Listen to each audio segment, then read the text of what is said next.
Python सीखने के लिए हमारे चैनल नेक्स्ट एरा टेक को सब्सक्राइब करें। Hello guys, welcome back to our Python series. आज हम लेक्चर 6 को कवर करने वाले हैं, जिसके अंदर हम देखने वाले हैं इनपुट एंड प्रिंट फंक्शन। सो हम देखते हैं कि ये दोनों फंक्शन पाइथन के बेसिक और सबसे इम्पोर्टेंट फंक्शन होते हैं। इनपुट फंक्शन का यूज होता है यूजर से डेटा लेने के लिए एंड प्रिंट फंक्शन का यूज होता है आउटपुट स्क्रीन पर डेटा को शो करने के लिए। चलो हमें स्टेप बाय स्टेप समझते हैं। हमारे पास यहाँ पे है फर्स्ट वाला इनपुट फंक्शन।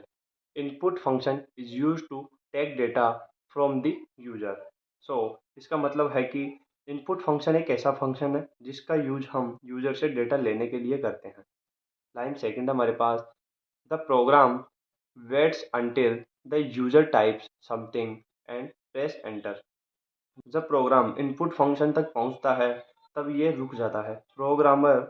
प्रोग्राम तब तक वेट करेगा जब तक यूजर कुछ टाइप करके एंटर नहीं करेगा। एंटर करते ही प्रोग्राम आगे रन होगा। तो थर्ड वाला है हमारे पास, the value taken by input is always a string. So इसका मतलब है कि जो भी वैल्यू यूजर देता है वो हमेशा स्ट्रिंग के फॉर्म में आती है।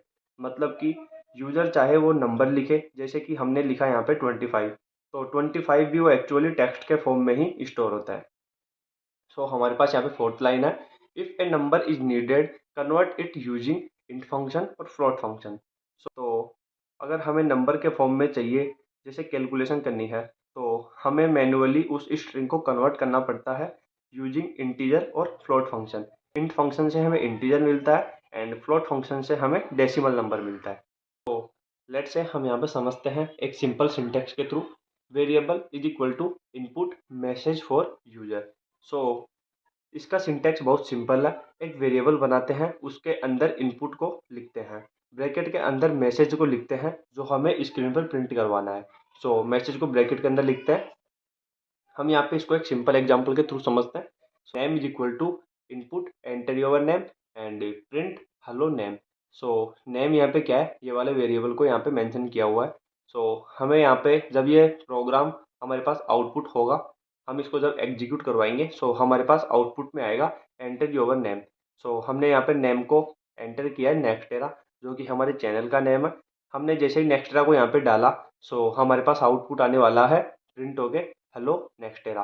नेक्स्टेरा यहाँ पे क्यों आया, क्योंकि यहाँ पे हमने नेम को मेंशन किया है और नेम हमारे पास यहाँ पे क्या है, नेम हमारे पास एक वेरिएबल का नाम है, जो कि हमने जो वैल्यू एंटर की थी वो नेम वेरिएबल के अंदर जाके स्टोर हो गई और नेम वेरिएबल को हमने यहाँ पे कॉल कर लिया, यानी हमने यहाँ पे नेम वेरिएबल को प्रिंट करवा दिया। सो हमारे पास प्रिंट होके क्या आएगा, हेलो नेक्स्टेरा। अब हमने एक और एग्जाम्पल लिया है। सो हम इसको देखते हैं यहाँ पे कैसे होता है। Age is equal to integer input enter your age. हमने यहाँ पे एज को एंटर किया 19। सो 19 हमारे पास इनपुट हो गया और इनपुट हमेशा स्ट्रिंग के फॉर्म में होता है। सो हमने यहाँ पे पहले ही लगा दिया इंटीजर। जो भी हम अंदर एंटर करवाएंगे वो हमारे पास इंटीजर की फॉर्म में आएगा। सो इंटीजर की फॉर्म में आ गया हमारे पास यहाँ पे 19, जो कि एज वेरिएबल के अंदर जाके स्टोर हो गया। सो हमने यहाँ पे प्रिंट करवाया यू आर एज। एज में क्या हुआ, 19, यू आर 19 ईयर्स ओल्ड। सो हमारे पास आउटपुट आएगा यू आर 19 ईयर्स ओल्ड। यहाँ पे कुछ इंपॉर्टेंट पॉइंट्स दिए गए हैं, हम इन्हें एक एक करके पढ़ते हैं। Input always return a string. Input हमेशा स्ट्रिंग रिटर्न करता है। यूज इंट फंक्शन और float function to convert a number. अगर नंबर चाहिए तो हमें इंट फंक्शन या फिर फ्लोट फंक्शन लगाना पड़ता है। Message inside input function guides the user.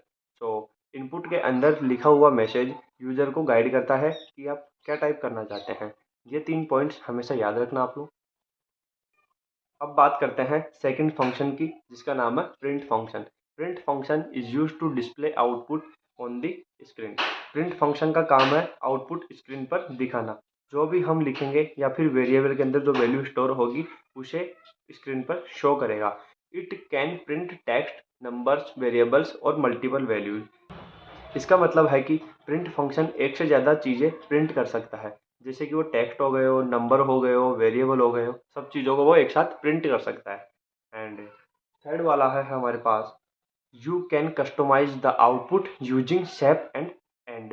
Print के अंदर 2 स्पेशल पैरामीटर होते हैं, शेप और एंड। सो इसका सिंटैक्स, शेप का यूज होता है वैल्यू के बीच में सेपरेटर देने के लिए, जैसे कि स्पेस हो गए हो, कोमा हो गया हो, डैश हो गया हो। एंड डिसाइड करता है कि प्रिंट होने के बाद में क्या आए। बाय डिफ़ॉल्ट तो हमारे पास यूज़ होता है स्लैश एन, जिसका मतलब होता है नेक्स्ट लाइन।